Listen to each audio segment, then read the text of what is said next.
Hello friends, मैं Wick आपसे भी भावी अध्यापक और अध्यापिकाओं का स्वागत करता हूं अपने यूट्यूब चैनल यूपी डीएलएड पाठशाला में। तो आज हम लोग देखने वाले हैं डीएलएड फर्स्ट सेमेस्टर के कंप्यूटर विषय के प्रीवियस ईयर क्वेश्चन पेपर को, ठीक है, जो कि हमारा 8वां प्रश्न पत्र होने वाला है। ठीक है, तो आज हम लोग डिस्कशन करने वाले हैं 2024 के जो हमारा प्रीवियस ईयर क्वेश्चन उसको हम डिस्कशन करेंगे। ये हमारा 25 नंबर का पेपर होता है। ठीक है, इसका समय अवधि होती है जो 1 घंटे की होती है। ठीक है, तो चलिए स्टार्ट करते हैं पहले क्वेश्चन से कि क्या है हमारा पहला क्वेश्चन। क्वेश्चन हमारा पहला है कि प्रथम पीढ़ी के कंप्यूटर में प्रयुक्त होता है IC chip, vacuum tube, transistor, बृहद स्तर आईसी। तो प्रथम पीढ़ी के कंप्यूटर में हमारा जो प्रयुक्त होता था वो वैक्यूम ट्यूब प्रयुक्त होता था। ठीक है, तो इसका जो राइट आंसर हो जाएगा वो जाएगा ऑप्शन नंबर बी से हो जाएगा। जो हमारा ट्रांजिस्टर है वो सेकेंड पीढ़ी में यूज हुआ और IC chip integrated circuit third पीढ़ी में यूज हुआ। ठीक है, और फोर्थ में हमारा क्या हुआ, बृहद स्तर आईसी, इसका यूज हुआ है। ठीक है,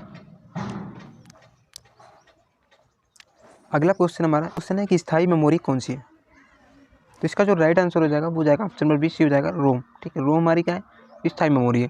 इसका फुल फॉर्म क्या होता है, तो रीड ऑनली मेमोरी होता है। ठीक है, रैम क्या होता है, रैंडम एक्सेस मेमोरी होता है। ठीक है, ये चेंजेबल होती है और ये नॉट चेंजेबल होती है। ठीक है, बिट क्या होती है, सबसे छोटी इकाई होती है। ठीक है, और बाइट क्या होता है, 8 बिट के समूह को हम क्या बोलते हैं, 1 बाइट बोलते हैं। ठीक है, ये भी ध्यान रखना है आपसे। अगले क्वेश्चन पे चलते हैं हम लोग कि रोम क्या है। रोम का फुल फॉर्म क्या है, तो रीड ऑनली मेमोरी होता है। ठीक है, तो इसका जो राइट आंसर हो जाएगा ऑप्शन नंबर ए सी हो जाएगा, रीड ऑनली मेमोरी। ठीक है, अगला क्वेश्चन है कि माइक्रो कंप्यूटर किसे कहते हैं। तो माइक्रो कंप्यूटर कौन सा कंप्यूटर होता है, तो माइक्रो कंप्यूटर हमारा पर्सनल कंप्यूटर होता है। ठीक है, तो इसका जो राइट आंसर हो जाएगा ऑप्शन नंबर बी सी हो जाएगा। ठीक है, अगला क्वेश्चन हमारा कि एफ का फुल फॉर्म क्या है। तो एफ हमारा क्या होता है, फाइल ट्रांसफ़र प्रोटोकॉल होता है। ठीक है, तुम्हारा जो राइट आंसर हो जाएगा वो जाएगा ऑप्शन नंबर बी से हो जाएगा, फाइल ट्रांसफ़र प्रोटोकॉल। ठीक है, अब हम लोग चलेंगे अतुलग्न प्रश्नों की तरफ। क्वेश्चन हमारा है कि पास्कल लाइन का आविष्कार कब हुआ था। तो पास्कल लाइन का आविष्कार ब्लेज पास्कल ने कब किया था, 1942 ईस्वी में किया था। ठीक है, ठीक है, यह पहला एक आंतरिक कैलकुलेटर था जिसे जोड़ने और घटाने के लिए यूज किया जाता था। ठीक है, अगला क्वेश्चन है कि इंटरनेट एक्सप्लोरर ब्राउज़र का निर्माण किस कंपनी द्वारा किया गया है। तो इंटरनेट एक्सप्लोरर ब्राउज़र का जो निर्माण है वो हमारा माइक्रोसॉफ्ट के द्वारा किया गया है। ठीक है, किसके द्वारा किया गया, माइक्रोसॉफ्ट के द्वारा। ठीक है, इसे 24 अगस्त 1995 ईस्वी को लॉन्च किया गया था। ठीक है, अगले क्वेश्चन पे चलते हैं हम लोग। क्वेश्चन है कि एक बाइट में कितने बिट होते हैं। तो एक बाइट में कितने बिट होते हैं, अभी हम लोगों ने ऊपर इस पर चर्चा की थी। तो एक बाइट में क्या होता है, 8 बिट होते हैं। ठीक है, या फिर 8 बिट के समूह को एक बाइट कहा जाता है। ठीक है, जो हमारे बिट होते हैं वो सबसे छोटी इकाई होती है डाटा की, और वो 0 या 1 के फॉर्म में होती है। ठीक है, अगला क्वेश्चन है कि रैम का पूरा नाम क्या है। तो रैम का पूरा नाम क्या है, रैंडम एक्सेस मेमोरी है। ठीक है, ये क्या है, चेंजेबल है, वोलेटाइल है। ठीक है, ठीक है, फ्लॉपी डिस्क सर्वाधिक किस में उपयोगी होती है। तो फ्लॉपी डिस्क जो होती है सर्वाधिक किस में उपयोग होती है, तो डाटा को स्टोर करने में होती है। ठीक है, फ्लॉपी डिस्क जो होती है इसका जो उपयोग किया जाता है वो सिर्फ और सिर्फ किस में किया जाता है, डाटा को स्टोर करने में किया जाता है। ठीक है,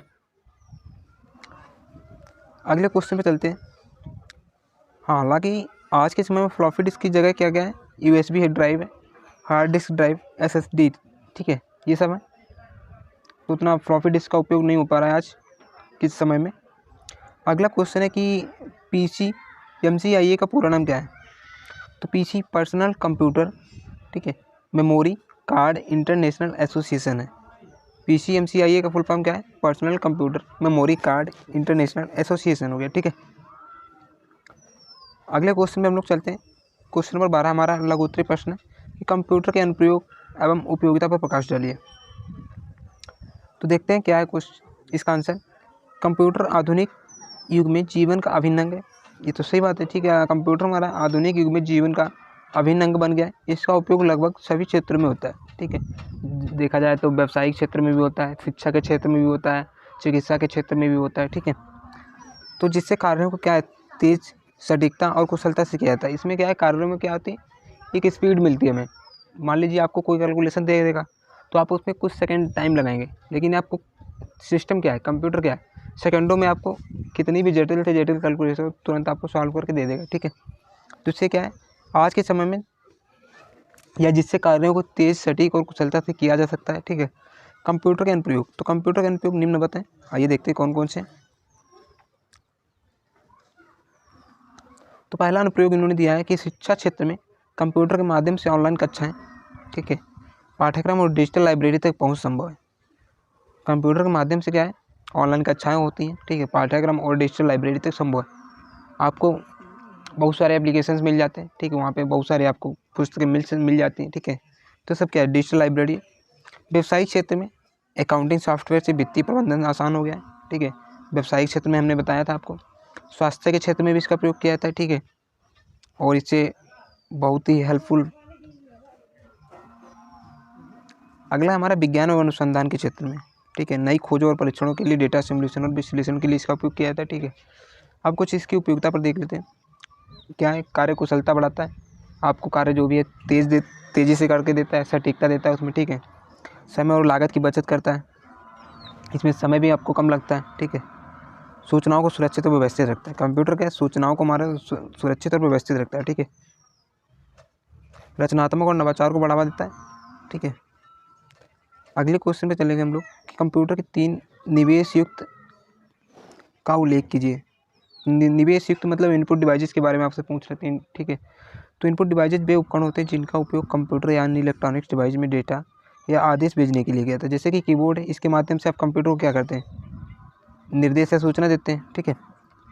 इन उपकरणों द्वारा यूजर्स कंप्यूटर को निर्देश देते हैं या फिर डेटा प्रदान करते हैं कुछ सामान्य इनपुट डिवाइसेस, ठीक है। इनके बारे में जान लेते हैं। जैसे कीबोर्ड है, इसके माध्यम से हम लोग क्या क्या कर सकते हैं, टेक्स्ट दे सकते हैं, नंबर दे सकते हैं और अन्य इनपुट देने के लिए सबसे सामान्य उपकरण है, ठीक है।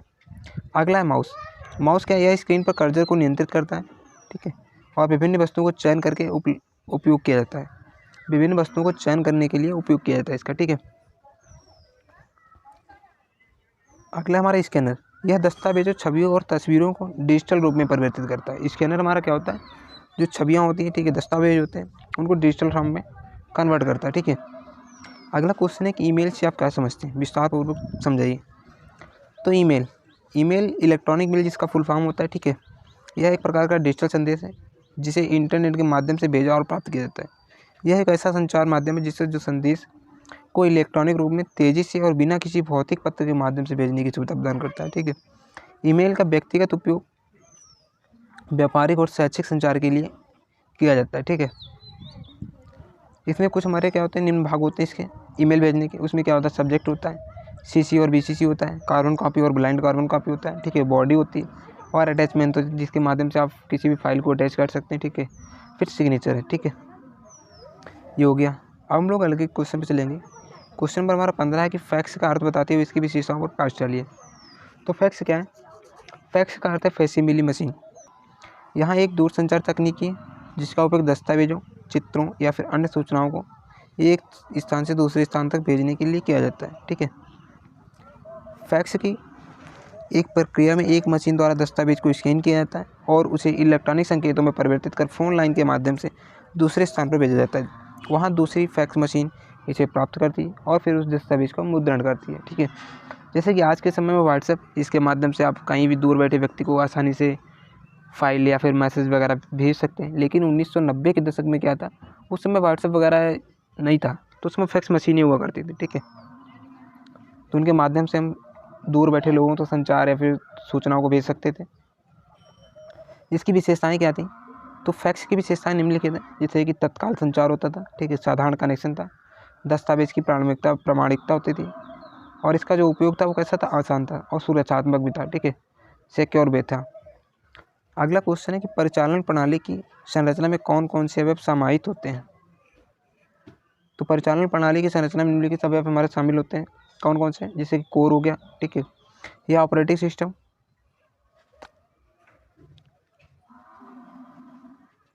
यह ऑपरेटिंग सिस्टम का मुख्य भाग होता है जो हार्डवेयर और सॉफ्टवेयर के बीच संवाद स्थापित करता है। कोर क्या होता है हमारा, कि हार्डवेयर और सॉफ्टवेयर के बीच क्या है, एक संबंध स्थापित कराता है। अगला है प्रोसेस प्रबंधन। तो इसमें क्या है, प्रोसेस प्रबंधन में क्या है, इसमें सभी चल रहे प्रक्रियाओं की निगरानी और नियंत्रण किया जाता है, ठीक है। मेमोरी प्रबंधन में क्या है, यह सिस्टम की मेमोरी का प्रबंधन करता है, जैसे कि रैम और वर्चुअल मेमोरी का उपयोग और आवंटन, ठीक है। फाइल प्रबंधन क्या है, इस फाइल को सिर्फ मैनेज करेगा, ठीक है। अगला क्वेश्चन है कि सिस्टम सॉफ्टवेयर क्या है, ये कितने प्रकार के होते हैं। तो सिस्टम सॉफ्टवेयर वो सॉफ्टवेयर होता है जो कंप्यूटर के हार्डवेयर और उपयोगकर्ता के बीच एक क्या संबंध स्थापित करता है। यह कंप्यूटर सिस्टम को चलाने और उसके विभिन्न कार्यों को प्रबंधित करने के लिए आवश्यक होता है, ठीक है। सिस्टम सॉफ्टवेयर के कुछ प्रमुख कार्यों में कंप्यूटर की बुनियादी कार्यक्षमता, सुरक्षा और हार्डवेयर संसाधनों के प्रबंधन शामिल है। जैसे कि सिस्टम सॉफ्टवेयर के प्रकार हैं, तो उसमें ऑपरेटिंग सिस्टम आता है, ठीक है, कंपाइलर आता है, यूटिलिटी सॉफ्टवेयर आता है और डिवाइस ड्राइवर आता है, फर्मवेयर वगैरह आते हैं, ठीक है। अगला क्वेश्चन है कि डाटा सुरक्षा के चरण के बारे में बताइए। तो डाटा सुरक्षा के चरण के बारे में देखते हैं क्या है। इसमें क्या है, डाटा सुरक्षा के कई चरण होते हैं जो डाटा को सुरक्षित रखने के लिए आवश्यक होते हैं। जैसे कि डेटा का वर्गीकरण करना, ठीक है, डेटा का एन्क्रिप्शन करना, एक्सेस कंट्रोल, डेटा बैकअप लेना डेली, ठीक है, नेटवर्क सुरक्षा। तो देख लेते हैं इनको बारी बारी से। क्या है, डेटा वर्गीकरण में क्या है कि डेटा को उसकी संवेदनशीलता के आधार पर विभिन्न श्रेणियों में वर्गीकृत करना, ठीक है। यह सुनिश्चित करता है कि संवेदनशील डेटा को विशेष सुरक्षा मिल सके। अगला है डेटा इनक्रिप्शन। तो डेटा इनक्रिप्शन में क्या किया जाता है, इसमें कोई एक व्यक्ति डेटा को अनाधिकृत तरीके से यदि एक्सेस कर भी लेता है तो वो उसको समझ नहीं पाएगा, ठीक है। इस तरीके से उसको कोड किया जाता है, ठीक है। एक्सेस कंट्रोल में क्या होता है, केवल अधिकृत उपयोगकर्ता को ही डेटा तक पहुंचने की अनुमति दी जाती है, ठीक है। एक्सेस कंट्रोल इसमें कोई भी थर्ड पार्टी एक्सेस नहीं कर पाएगी, ठीक है। डेटा बैकअप में क्या होता है, इसमें नियमित रूप से डेटा का बैकअप लिया जाता है, ठीक है। अगला हमारा नेटवर्क सुरक्षा। नेटवर्क के माध्यम से डेटा को सुरक्षित रखने के लिए फायरवॉल, एंटीवायरस और अन्य सुरक्षा उपयोगों का उपयोग किया जाता है, ठीक है। तो दोस्तों, आज का वीडियो कैसा लगा आप सभी कमेंट बॉक्स में बताइएगा।